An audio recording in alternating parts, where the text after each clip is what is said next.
मुख्यमंत्री रेखा गुप्ता के ताबड़तोड़ एक्शन से बौखलाया केजरीवाल, फैलाया झूठ। केजरीवाल को एक और बड़ा झटका, दिल्ली की इकलौती किन्नर पार्षद ने छोड़ी आम आदमी पार्टी।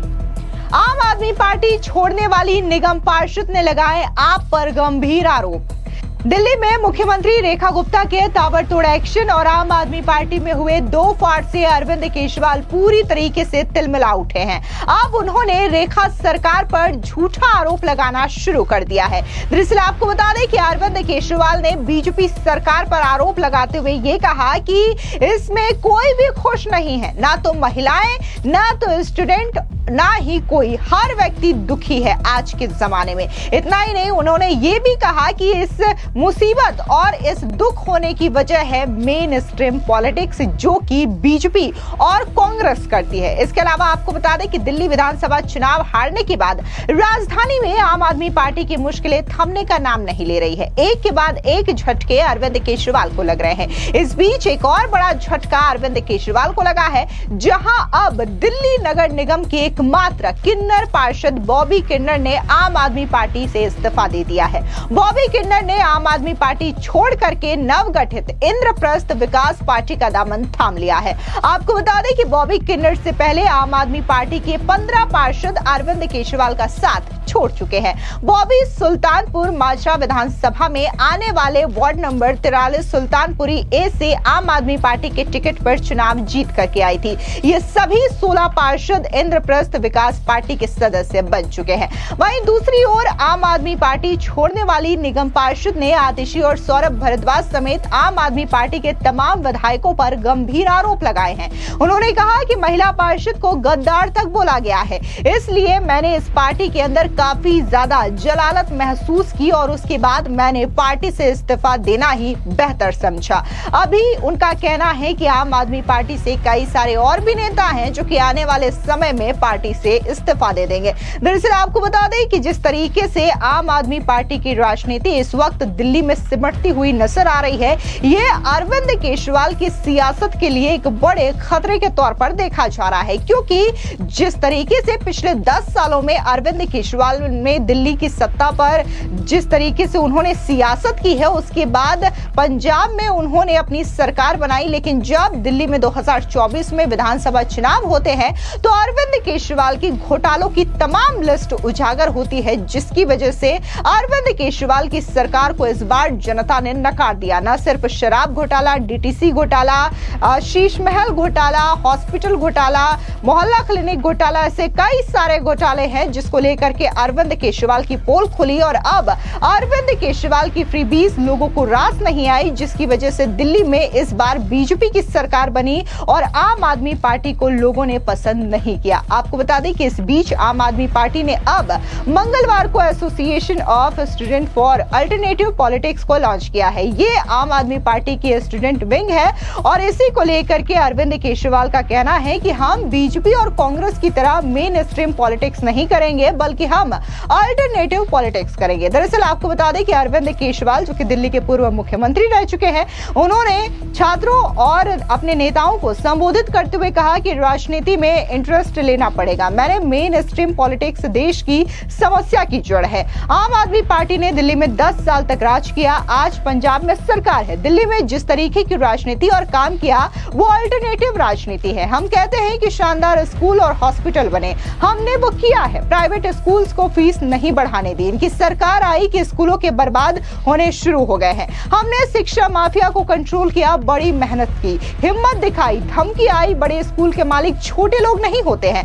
10 साल तक प्राइवेट स्कूल को फीस नहीं बढ़ाने दिया। अब 3 महीने नहीं हुए कि इन्होंने फीस बढ़ा दी, बाउंसर्स लगा दिए हैं। अब बड़े बड़े पावर कट हो रहे हैं। हमने बिजली कंपनियों को ठीक किया। पूरी दुनिया एआई की बात कर रही है। ये अपने बच्चों को हिंदू मुसलमान में लगा रहे हैं। इनके बच्चे विदेश में पढ़ते हैं, आपके बच्चों के हाथ में डंडा लेकर मस्जिदों के सामने हिंदू मुसलमान करवाते हैं। सरकारी पैसे को ये लोग जम करके लूट रहे हैं। आप भी सुनिए अरविंद केजरीवाल का ये बयान।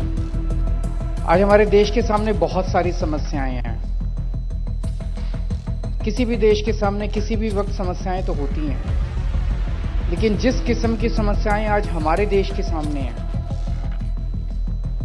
बेसिक समस्याएं हैं, खाने को नहीं है, पढ़ाई नहीं है, कोई बीमार हो जाए तो इलाज नहीं है। 75 साल हो गए देश को आज़ाद हुए, अस्पताल नहीं है, दवाइयाँ नहीं है, सड़कें नहीं है, बेरोजगारी है। खुश कौन है? कोई नहीं है। स्टूडेंट्स दुखी हैं, महिलाएं दुखी हैं, व्यापारी दुखी हैं, इंडस्ट्री का बुरा हाल है, चारों तरफ बुरा हाल है। और क्यों? उन सारे समस्याओं की जड़ एक ही है, और वो है आज की राजनीति, जिसे हम मेन स्ट्रीम पॉलिटिक्स कहते हैं। ये कांग्रेस, बीजेपी और दूसरी पार्टियों की जो राजनीति है, जो 75 साल से चली आ रही है, जो एक ही ढर्रे पे चली आ रही है, जिसे हम मेन स्ट्रीम पॉलिटिक्स कहते हैं, ये मेन स्ट्रीम पॉलिटिक्स जो 75 साल से चली आ रही है, ये आज हमारे देश की सभी समस्याओं की जड़ है। अभी किसी वक्ता ने बिल्कुल सही कहा कि हमारी जिंदगी के हर मुद्दे को राजनीति टच करती है।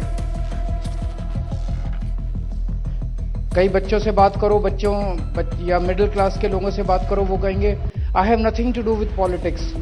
You bloody well you should have something to do with politics. ये जो बिजली आ रही है, ये भी राजनीति की वजह से आती है। जब आम आदमी पार्टी की 10 साल दिल्ली में सरकार थी तो दिल्ली में 24 घंटे बिजली आती थी। आज दिल्ली में पावर कट लगने लगे हैं। तो आपके घर में बिजली आएगी कि नहीं आएगी, इसमें भी राजनीति है।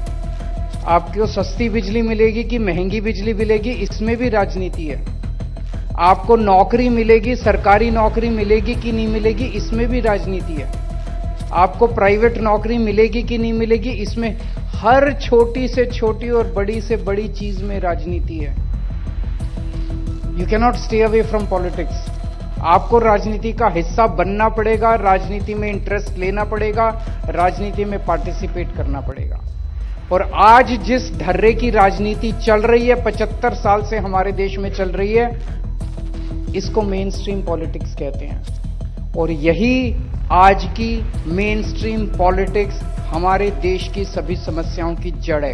इस घंटे केवल और केवल एक तरफ पूरी दुनिया एआई की बात कर रही है, आर्टिफिशियल इंटेलिजेंस की बात कर रही है, और ये लोग 24 घंटे केवल आपके बच्चों को हिंदू मुसलमान, हिंदू मुसलमान, हिंदू मुसलमान, हिंदू मुसलमान, बस यही सिखाते हैं। इनके बच्चे जाके विदेश में पढ़ते हैं। इनका कोई नेता उठा के देख लो, इनके बच्चे कहां पढ़ रहे हैं। सारे इनके बच्चे जाके विदेशों में पढ़ते हैं। आपके बच्चे के हाथ में डंडा देके ये मस्जिदों के सामने बेच के और हिंदू मुसलमान कराते हैं।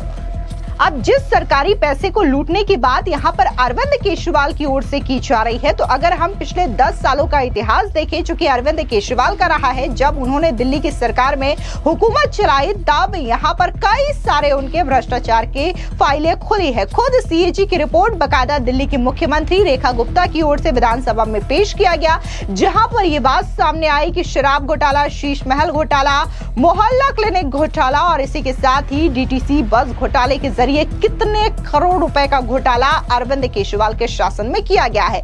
यही नहीं, बकायदा शराब घोटाले को लेकर के तो मनीष सिसोदिया, संजय सिंह, अरविंद केजरीवाल जेल तक जा चुके हैं। अब ये जो आरोप अरविंद केजरीवाल की ओर से लगाए जा रहे हैं, ये बेहद गौर करने वाली बात है, क्योंकि जब से दिल्ली में रेखा सरकार आई है, तब से ही ताबड़तोड़ फैसले लिए जा रहे हैं। फिर चाहे वो पानी की समस्या हो, टूटी फूटी सड़कों की समस्या हो, या फिर बसों की समस्या हो, मोहल्ला क्लिनिक्स की समस्या हो, इन तमाम चीजों को सुधारने में रेखा सरकार जुटी हुई है। और शायद अब ये बात केजरीवाल और आम आदमी पार्टी को पसंद नहीं आ रही है, और इसी वजह से वो रेखा सरकार का विरोध कर रहे हैं, क्योंकि उनकी घोटालों की परतें भी तो खुल रही है। इतना ही नहीं, उनके तमाम नेता और पार्षद अब आम आदमी पार्टी का साथ भी छोड़ रहे हैं, जिसकी वजह से लगातार आम आदमी पार्टी में बड़ी फूट हो रही है, और इस चीज को लेकर के भी अरविंद केजरीवाल की बेचैनी बढ़ी हुई है। फिलहाल इस पूरी खबर पर आपकी क्या राय है, कमेंट सेक्शन में जरूर बताएं। धन्यवाद।